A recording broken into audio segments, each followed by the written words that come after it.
Welcome back to Robots vs. Vampires.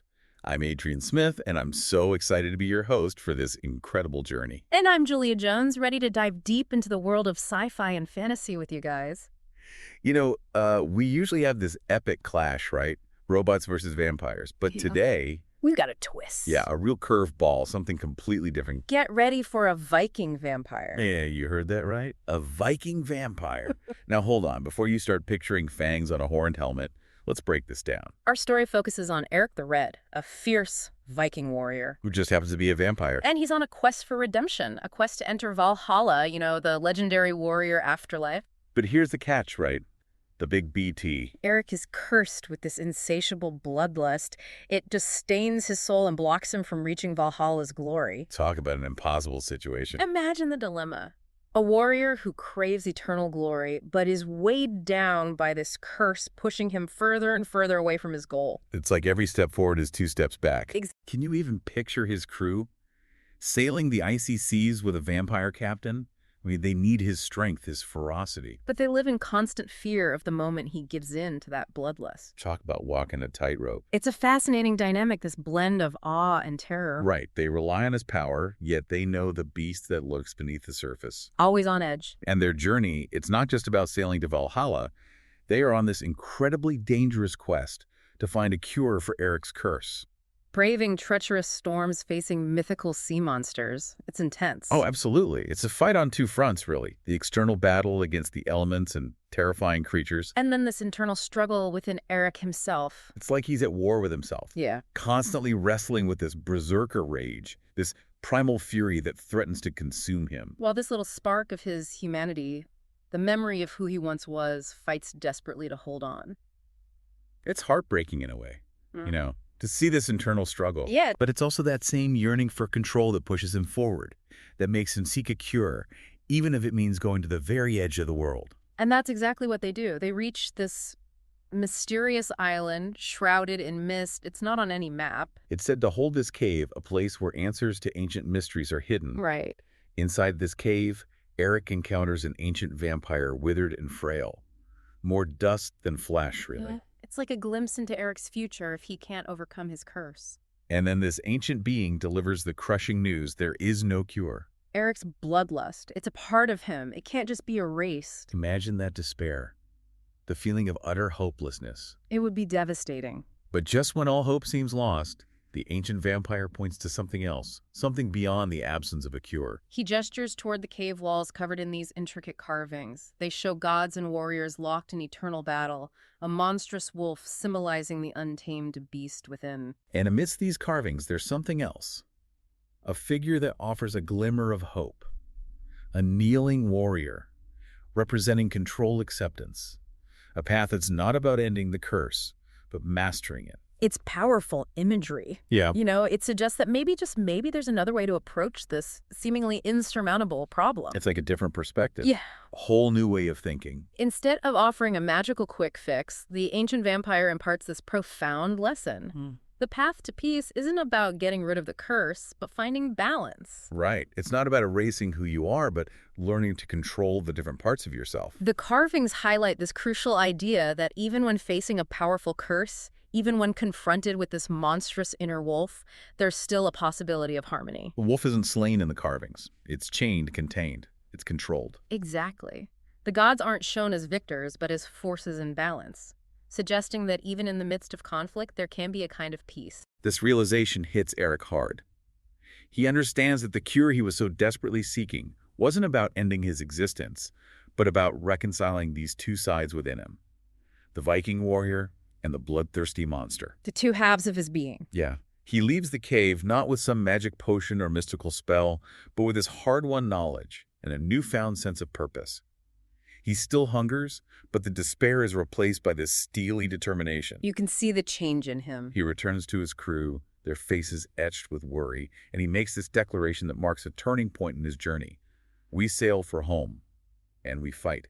Wow. He's choosing to fight not for a glorious death in Valhalla, but for something much harder, much more profound. Control over his own nature. It's a completely different kind of battle. As their longship cuts through the waves, heading back towards home, the salt wind whips through Erik's hair, turning it a vibrant, almost defiant red. reflecting the internal battle that's raging within him. It's like the sea itself mirrors his struggle. That despair that once threatened to consume him is replaced by this newfound sense of purpose. He is Erik the Red Viking warrior curse monster, and perhaps, just perhaps something more. That's where things get really interesting. He's choosing to fight for control instead of searching for a cure. That's powerful. It really is. It would have been so easy just to give in to despair, to just let the curse take over. Absolutely. But Erik, he chooses to face his curse head on.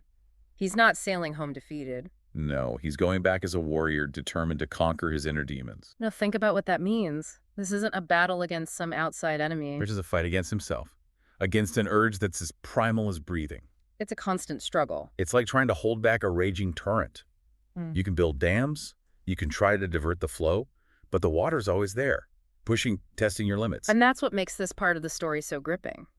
We see Erik back in his world, leading his crew, facing challenges, but with this constant internal battle simmering beneath the surface. Like a volcano waiting to erupt. Exactly. There's a scene where he's challenged by a rival chieftain, this boastful warrior who completely underestimates Erik's true nature. It's a classic power struggle, but with this added layer of tension, because you know what's lurking inside Erik. Right. You can feel it building. The chieftain's taunting him, mocking his red hair, the whispers of his curse.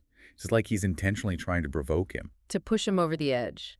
And for a moment, you see that rage flicker in Erik's eyes, the bloodlust threatening to break free. You think he's going to lose it. But then he does something unexpected.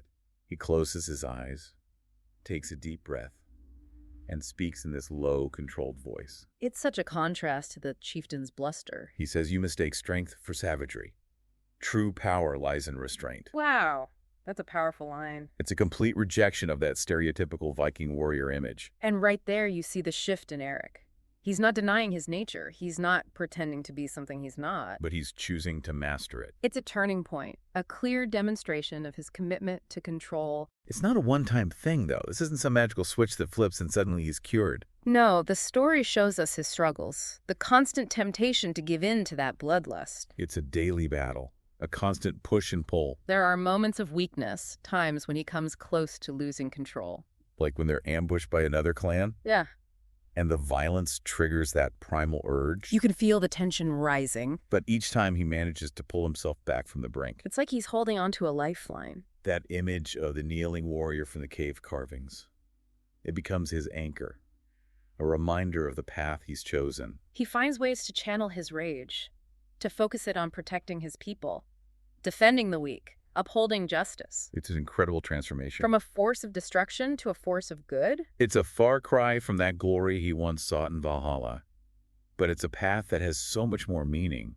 It's about making a real difference in the world. And as the story unfolds, you see how his choice, his struggle, it starts to influence those around him. His crew, they went from fearing him to respecting him. They see him actively choosing restraint over rage. And it has this ripple effect. They start emulating his behavior. They become more disciplined, more focused on protecting the innocent. And it spreads beyond the ship, too. Word gets around about this Viking who can control the beast within. This warrior who fights with honor as well as strength. It's like a legend in the making. It makes other Viking leaders question their own beliefs. Some dismiss it as weakness, but others, especially the younger generation, they see Erik as a new kind of hero. A leader who embodies a different kind of strength. A strength that comes from within. So we've got this idea taking root, right? That true strength might actually come from something other than just brute force. It's a radical concept for Vikings, but it's starting to gain traction. It sparks all these debates, makes people question everything they thought they knew about strength and leadership. What is the true meaning of power? What's the purpose of all these raids? Could they actually be a force for good instead of just destruction? It's like Erik's internal struggle is forcing everyone to take a good, hard look in the mirror. It's amazing how one person's choice can have such a ripple effect. You know, it really makes you think about the choices we make in our own lives. Absolutely. It's a reminder that we all have these internal battles, these wolves within us. Well, those urges that tempt us towards anger, greed, selfishness. Erik's story shows us that we have a choice. We can either give in to those darker impulses or we can fight back, strive for control even when it feels impossible. It's inspiring, you know? It gives you hope. It reminds us that even in a world of robots and vampires, even in these fantastical stories, there are lessons that we can apply to our own lives. We might not be facing mythical monsters, but we all have our own inner demons to conquer. So as we wrap up this deep dive into Erik the Red's story, what are your takeaways? What resonates with you? What wolves are you battling? And how are you choosing to fight? We'd love to hear your thoughts. Share your comments, and don't forget to rate and follow Robots vs. Vampires for more epic tales and insightful discussions. Until next time, keep exploring, keep questioning, keep those imaginations burning bright.